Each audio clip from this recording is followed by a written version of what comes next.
Get more insights on this issue. On the line with us is the director of Melaka Centre Ibrahim Suffian. Hello there, Ibrahim. Thanks for joining us this evening. Hi. Hi. So first question is, if the voting age is lowered to 18, how are we sure that these 18-year-olds will actually vote? And are they interested?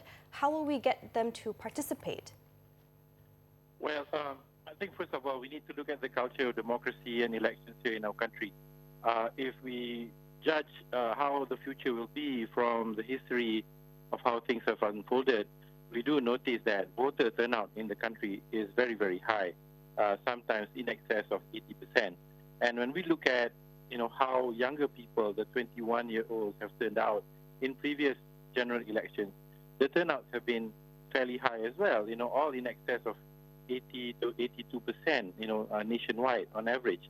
So I think if the voting age is lowered to 18 years old, coupled with the very vibrant electoral process and very lively political debate that we have in our country, I think there is no reason why voter participation amongst younger people is going to be any less than the rest of the population.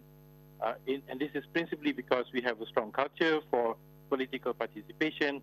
We have a very strong public debate on issues of policy and polemics in social media, where I think young people can participate. And finally, I think for the participants in the political process, the political parties themselves will see young people as a new market, as a new group of people that they can persuade to support them in the campaign hustings.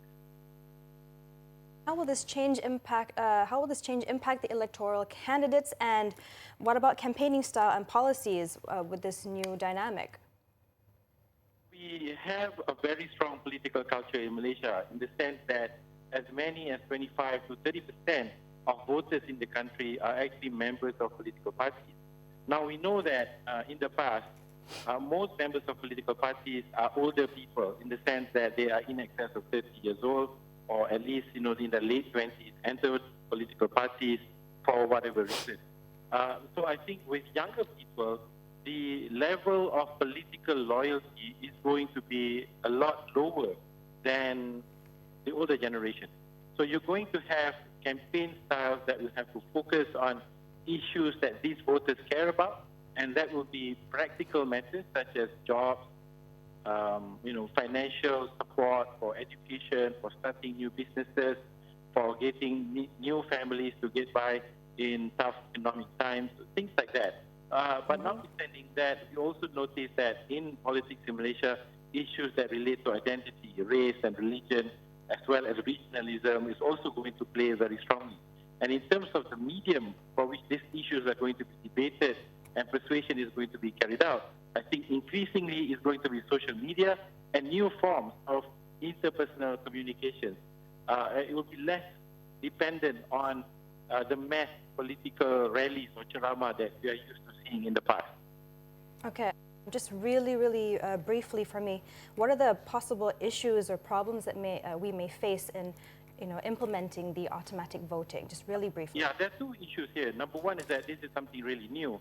So it will be dependent on the strength of the institutions that will implement this, because automatic registration means the data at the Department of National Registration has to be solid, it has to be accurate, so that really people who are alive that are voting, not dead voters and so on. We have that issue.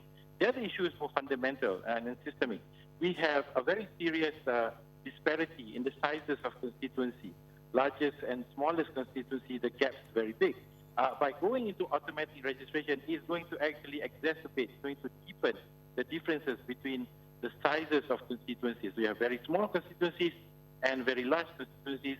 That problem, that's called malapportionment, that's going to persist. Okay, thank you so much for joining us tonight, Ibrahim. Thank you.